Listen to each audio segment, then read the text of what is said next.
Nós vamos ler nessa palavra linda, nós vamos ler os versos de 1 a 10, e depois o verso 14. Salmo de número 25, versos de 1 a 10. O tema de hoje é a oração que nos recoloca no caminho.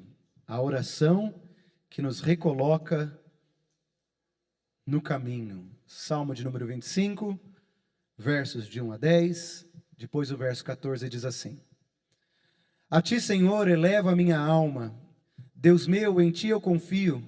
Não seja eu envergonhado, nem exultem sobre mim os meus inimigos. Com efeito, dos que em ti esperam, ninguém será envergonhado. Envergonhados serão os que sem causa procedem traiçoeiramente. Faze-me, Senhor, conhecer os teus caminhos, ensina-me as tuas veredas, guia-me na tua verdade, e ensina-me, pois tu és o Deus da minha salvação, em quem eu espero todo dia. Lembra-te, Senhor, das tuas misericórdias e das tuas bondades, que são desde a eternidade. Não te lembres dos meus pecados da mocidade, nem das minhas transgressões. Lembra-te de mim, segundo a tua misericórdia, por causa da tua bondade, ó Senhor. Bom e reto é o Senhor, por isso aponta o caminho aos pecadores, guia os humildes na justiça, ensina aos mansos o seu caminho. Todas as veredas do Senhor são misericórdia e verdade para os que guardam a sua aliança e os seus testemunhos. Agora o verso de número 14. A intimidade do Senhor é para os que o temem, aos quais ele dará a conhecer a sua aliança. Palavras do Senhor. Amém.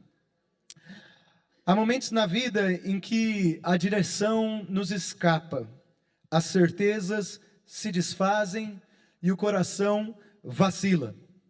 E é nesses momentos que nós somos convidados a nos recolocar no caminho, a elevar a nossa alma, mais do que palavras. Nós somos convidados a buscar o caminho e a presença do céu aqui na terra. E esse Salmo 25, nesse sentido, ele é lindo. É um salmo do rei Davi, não apenas um clamor, mas ele está buscando uma postura de rendição para a transformação. Davi, ele pede a Deus que alinhe o coração dele ao coração de Deus, os planos dele ao plano divino. Ele submete a própria direção e confia na misericórdia. Davi está buscando alinhamento. Quem de nós nunca precisou fazer um realinhamento na alma, na vida? Quem nunca precisou se recolocar no caminho? Quem nunca precisou elevar a alma a Deus para acertar, para balizar os pneus, para andar no eixo? Quero destacar nessa manhã 3 formas que nós podemos elevar a nossa alma. 3 maneiras, à luz do Salmo 25, que você pode elevar a sua alma. Quer dizer, sair de um lugar terreno e subir a um lugar celestial. E a primeira maneira a gente pode ver no verso 1. Eu elevo a minha alma através da confiança que eu tenho em Deus. O salmista começa dizendo: a ti, Senhor, elevo a minha alma. Eu quero estar aonde o Senhor está. Veja, como é bom estar em lugares que nos dão segurança. Como é bom estar num lugar onde você se sente confortável, amado, respeitado, seguro. Quando eu viajo, às vezes, pela igreja, e eu vou em algum lugar a serviço da igreja, uma das coisas mais gostosas, Andrade, é eu chegar ali e me sentir seguro. Sentir no olhar das pessoas que me recebem, que elas são minhas amigas, que elas me conhecem. A gente toma um cafezinho, come um bolo de fubá, e eu me sinto em casa mesmo não estando em casa. Quando eu viajo para lugares onde é muito formal e muito corrido, eu às vezes não me sinto tão seguro. Eu não me sinto tão em casa. Eu me sinto mais, assim, desconfortado, né? Esse texto aqui, ele vai dizer de elevar a sua alma para um lugar onde você está seguro. E o salmista diz assim: a ti, Senhor, eleva a minha alma. Isto é, a ti eu entrego o meu ser, a minha mente, o meu coração e as minhas vontades. Esse texto no hebraico é Nashi Esá, que traz a ideia de levantar algo na presença de Deus.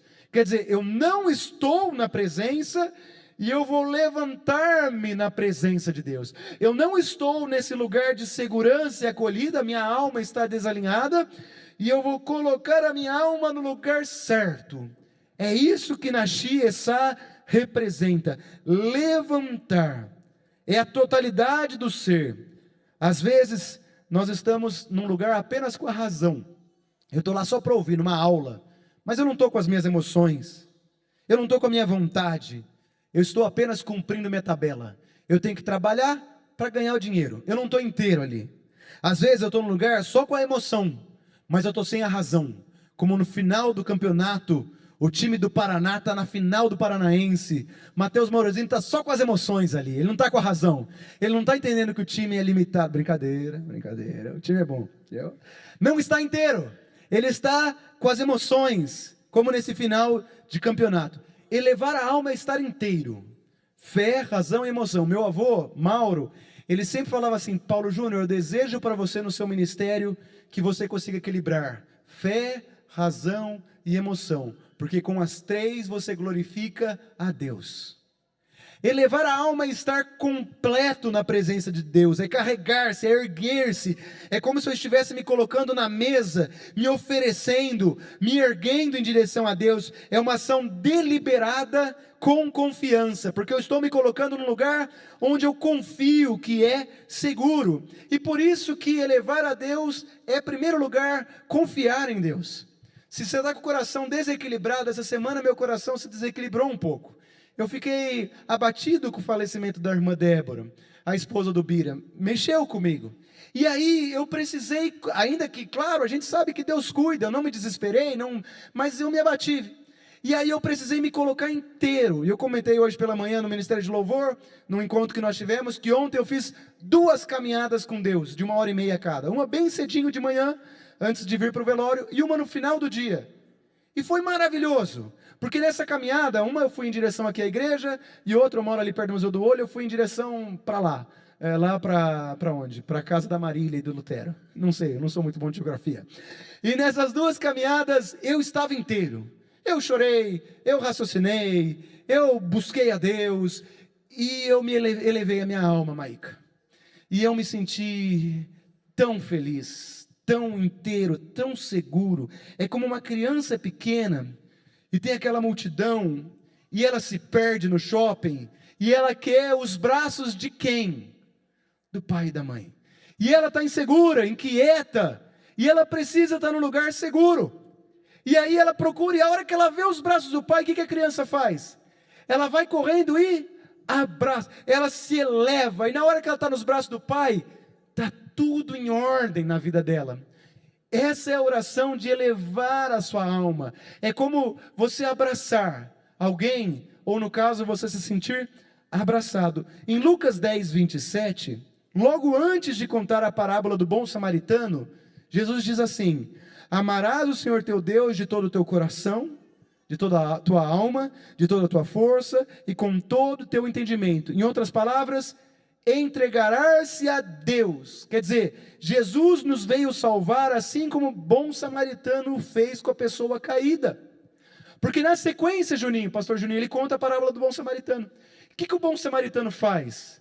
Magali, ele olha para aquela pessoa caída e ele ama aquela pessoa, ao próximo, com todo o entendimento, com toda a força, com os recursos. E ele pega ela, coloca ela ali no cavalo e vai até uma pousada. E aí Jesus ele diz assim: é isso, ame ao Senhor com todo o seu ser, eleve-se ao Senhor por inteiro. Quando nós oramos como Davi, a ti Senhor eleva a minha alma, nós estamos dizendo: Senhor, tudo que eu sou está diante de ti.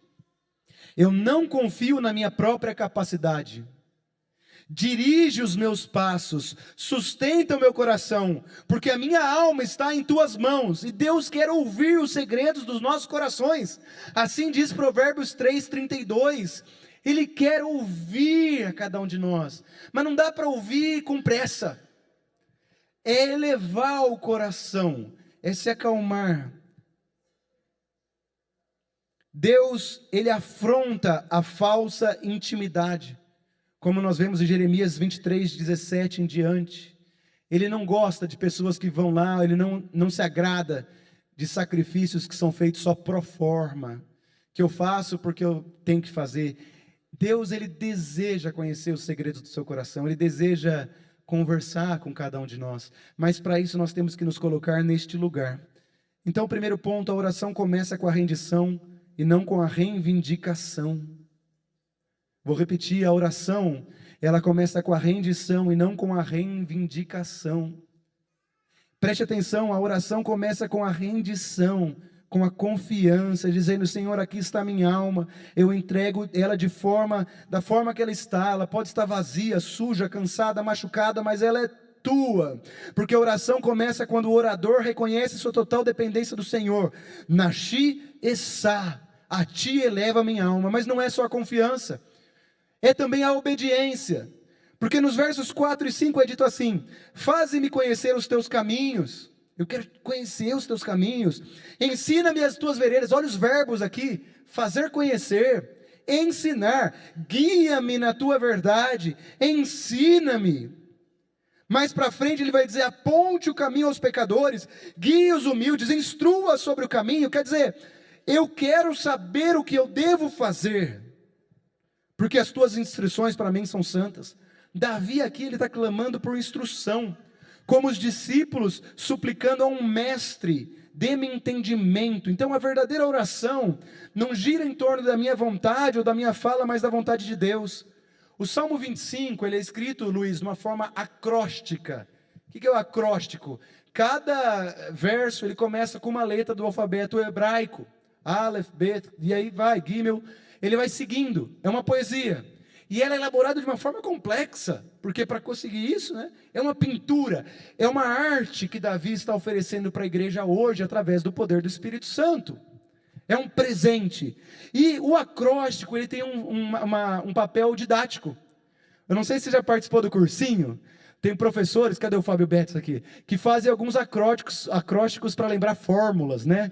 Velocidade média é igual a delta S sobre delta T. E aí tem a musiquinha, né? Um V. Por quê? Isso ajuda a lembrar, Fran. Eles cantam as fórmulas, para quando for no vestibular e tiver, ele não vai lembrar a fórmula, vai lembrar a canção, e a canção vai ajudar a lembrar a fórmula. Um acróstico, Beto, tem essa função pedagógica. Cada verso começa com uma letra, e com isso Deus vai ensinando de uma forma catequética a comunidade judaica e depois a nós cristãos. Isso é temor. Senhor, eu não quero dar um passo em falso. Nos versos 4 e 5 ele diz: faze-me conhecer os teus caminhos. Esses verbos indicam, e aparecem várias vezes, obediência. Essa é uma linguagem do discípulo que se submete ao mestre. Afinal, o discípulo se colocou nas mãos do mestre. Já que eu me coloquei e me elevei nas mãos dele, agora eu quero ouvir dele. Por isso que toda oração, isso é uma orientação que eu dou, não tá, venha seguida de leitura bíblica. Quando você for orar para valer, sua caminhada com Deus, na sequência leia a Bíblia. Pastor, mas qual texto? Começa com o propósito de ler o texto do Evangelho de Lucas, que é bem pedagógico, porque eu orei, me entreguei, elevei a minha alma, e agora ensina-me, Senhor. E aí eu vou para a Bíblia. E ontem eu estou lendo Apocalipse agora, aquelas passagens difíceis.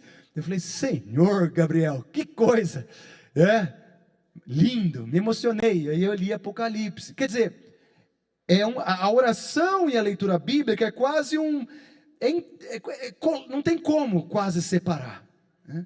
E é o que Davi está dizendo aqui. Pensa num navegador que se perde no alto mar. Ele desliga o motor do barco e liga o rádio, pedindo instruções da torre de controle. Adianta para esse navegador, sem direção, ficar andando para qualquer lugar, sem ter as instruções da torre de controle? Vou repetir, ele está num barco, perdeu tudo, a direção, e ele precisa de orientação para voltar para o porto, para onde ele... Adianta ele ficar andando para tudo que é lado naquele vasto oceano? Não adianta. Primeiro ele tem que esperar fazer conexão com a torre, e aí, sob a orientação da torre, ele vai para leste, oeste, norte ou sul. Senão ele vai ficar andando, gastando gasolina. Eu não sei se barco tem gasolina, quero crer que sim. E aí ele não vai chegar em lugar nenhum. Essa é a história de Davi. Davi, ele percebeu que não adianta querer ficar andando para todo lado sem saber para onde tem que andar. Primeiro eu vou seguir as instruções. Lê lá Provérbios, tem um monte de instruções, né? E aí eu vou andar. É esperar antes de andar. É me mover sob a voz daquele que tem autoridade, poder e que me unge. Orar é viver numa postura constante de confiança e obediência. Como que é a vida de um discípulo? Quem ora, aprende a depender. E quem depende, aprende a obedecer. Quem ora, aprende a depender. E quem depende, aprende a obedecer. Mas tem o terceiro e último aspecto, Luiz, quando você quiser elevar a sua alma a Deus. Se o primeiro aspecto que eu tenho é confiar, o segundo é obedecer, por fim, é o arrependimento. Olha o que diz o verso 10. Todas as veredas do Senhor são misericórdia e verdade. Ele já está aqui tentando lembrar. Sabe quando uma criança fez bagunça, presbítero Fernando, e ele fala assim: pai, eu sei que o senhor é crente, que o senhor ama Jesus, o senhor é bonzinho, né? Mas eu fiz tal coisa errada. Então o Davi, para mim parece uma criança, um adolescente que fez arte, e ele já vai tentando lembrar o pai dele, de que o pai dele é bom, é misericordioso, antes de falar que ele errou. Olha o que ele diz: todas as veredas do Senhor são misericórdia e verdade, para os que o guardam e guardam a sua aliança. Por causa do teu nome, Senhor, perdoa a minha iniquidade, que é grande. Veja, quando eu me elevo, eu me arrependo, eu confio, eu obedeço e eu corrijo o meu caminho. O maior obstáculo de Davi não eram as circunstâncias externas. O maior obstáculo dele era o pecado interior. E eu tenho pensado que nos dias de hoje, algumas das nossas doenças, não estou dizendo doença física, mas às vezes as doenças da alma, elas são consequências, algumas delas, do pecado. Pastor, mas todas elas? Não, tem muitas doenças que são clínicas, que são casos realmente de doença. Mas eu quero falar por mim.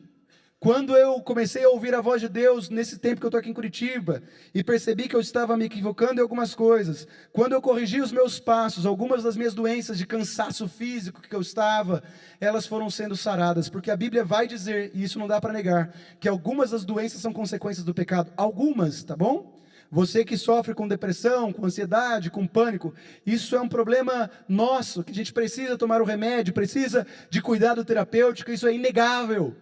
Mas eu também não posso dizer que, biblicamente, algumas das nossas doenças estruturais, doença no seu casamento, marido e mulher que só brigam, doença no seu relacionamento com seu filho, onde eu não encontro paz em casa, doença de estar workaholic, trabalhando e dando todo o seu melhor para o trabalho, doença de exaustão física constante, de impaciência, essas doenças que eu estou falando, muitas vezes é por causa do pecado que eu e você temos, porque a Bíblia vai dizer que às vezes os pecados eles esmagam os ossos, e eu tenho sentido isso como pastor, eu compartilho, que às vezes quando eu não estou elevando a minha alma e não estou caminhando com Deus, coisas, seja no meu relacionamento conjugal, paterno, no meu relacionamento com meu pai, com os meus amigos, a minha disposição, elas entram numa constante de sofrimento.